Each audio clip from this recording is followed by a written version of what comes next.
ça qu'on fera de l'audience, hein. Ah non, en plus je suis pas du tout à l'aise dans cette robe là, laisse tomber.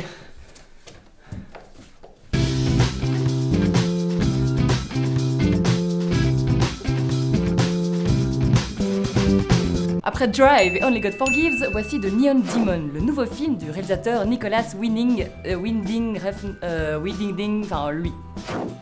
C'est l'histoire de Jessie, une jeune femme vierge et innocente, belle et fraîche, qui se jette dans la gueule du loup, Los Angeles, pour se lancer dans une carrière de mannequin. Elle va attirer le regard des plus grands photographes et des plus grands stylistes. Très vite, elle découvre alors un milieu impitoyable et subit alors la jalousie cruelle des autres mannequins. La vie de Jessie va alors se transformer en véritable cauchemar. Exit les rôles masculins et place aux femmes. Enfin, surtout aux blondes. Plus incroyable. Waouh, vraiment super. Dès les premières images, le réalisateur danois nous embarque dans son univers particulier et très reconnaissable. Images léchées, soundtrack électro omniprésente, lumière artificielle, mouvements de caméra lents et hypnotiques, tout y est.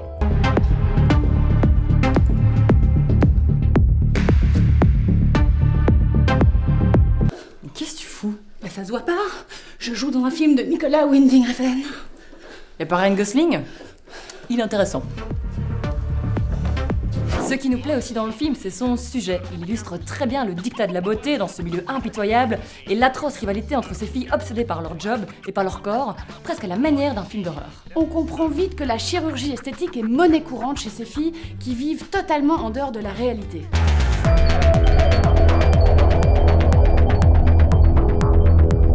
Quoi, y a un problème? Ah non, pas du tout, j'adore ton rouge à lèvres. Ah merci, c'est super gentil. C'est Chêne Nul, tu veux l'essayer? Merci. Pour incarner son héroïne, le réalisateur trouve la personne idéale en la nouvelle coqueluche d'Hollywood. C'est Elle Fanning, 16 ans, jeune actrice qui monte. Pas bien, vraiment chier. Le début du film est absolument captivant et la fin trash fonctionne, mais il manque un milieu au film de Refn. Après 45 minutes, il s'égare un peu et la deuxième partie, il perd son sujet. Oui, il multiplie les plans pseudo-artistiques et nous en fout plein la tronche, aidé de la partition de Cliff Martinez, mais on sait plus trop pourquoi. Trop de dialogue. Putain, je comprends rien à l'histoire. Je sais. Rien à foutre du texte. On va faire de l'art, les enfants. De l'art.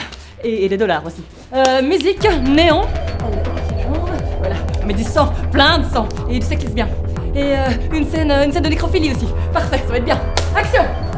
De nécro quoi? Du coup, le dénouement final tombe à plat. N'est pas Cronenberg qui veut. Bah non. Car lui aussi, il a abordé le sujet de la folie et des excès dans le milieu du show business à Hollywood dans Maps to the Stars. Ce film est complètement différent, mais le côté barré est bien présent, et l'histoire est plus subtile. Le style moins tape à l'œil. Le côté visuel trash de Neon Demon frôle parfois la prétention, mais du coup ça colle parfaitement avec son sujet, le monde de la beauté où les égos s'affrontent. Égal.